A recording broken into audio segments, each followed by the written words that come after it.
Welcome back, guys, to Fog Entertainment, and today we are going to be talking about, will we ever see Kane and Drew Tejada ever again? Welcome back to the channel. It's Fog Entertainment here. Of course, recently broke the news. Well, I say recently broke the news.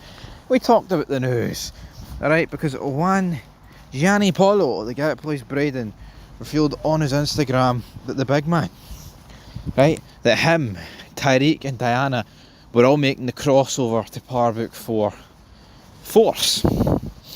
So, what does this leave for the remaining Tejada brothers? Well, let me tell you something. What this means for the remaining Tejada brothers, my friends. I don't know what it remains for them.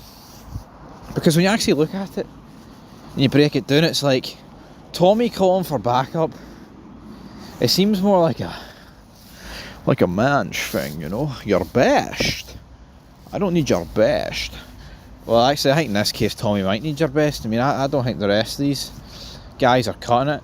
You know, you would much rather prefer Drew and Kane over Diana. But when you look at Drew and Kane obviously on the run, get shot, literally killed Noma in front of about half a dozen or a dozen federal agents. So, at the end of the day, how's that going to be excused? It's probably not going to be excused. Definitely not going to be excused, folks. And then, what have you got on the other hand? You've got Drew. He's sitting in Paris. Probably not up to much. Doing nada. Doing he-hoza. So, I mean, they're probably not going to appear anytime soon. I mean, obviously with their current situations, it kind of does rule them out immediately, but did they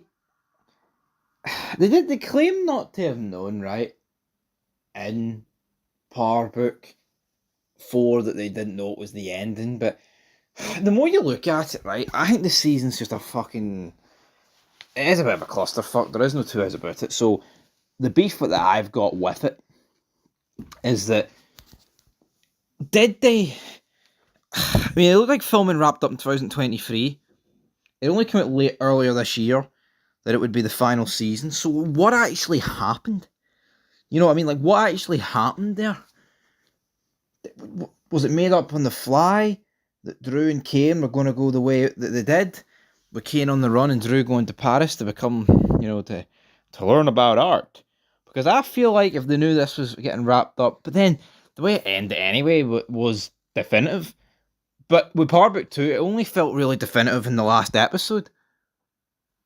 You know? Maybe they had to reshoot certain stuff. Like, maybe the show was going to end with, or like it was going to go another season with like Noma and Monet dead. But the reality is it didn't go down that way. So, I mean, no, I don't think you would find a person on God's green earth that would rather Diana Tejada appearing in Force over the likes of Kane. I mean, I don't have much love for Drew either. Not in that way, brother. But I mean, honestly, I think Kane's the guy you want, but he's on the run.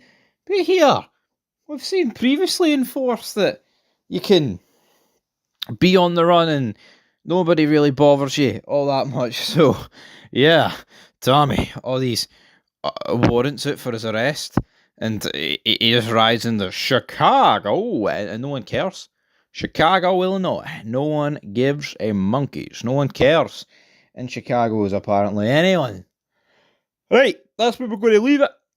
Are they done with the Power franchise? No, I don't think they're done. But I wouldn't be surprised if Drew's done. You know, once made it pretty clear that he wants out the game. Is there any chance that a guy... But then no one really gets a happy ending in Power. They always end up going in some capacity. Anyway, troops, till then. Peace.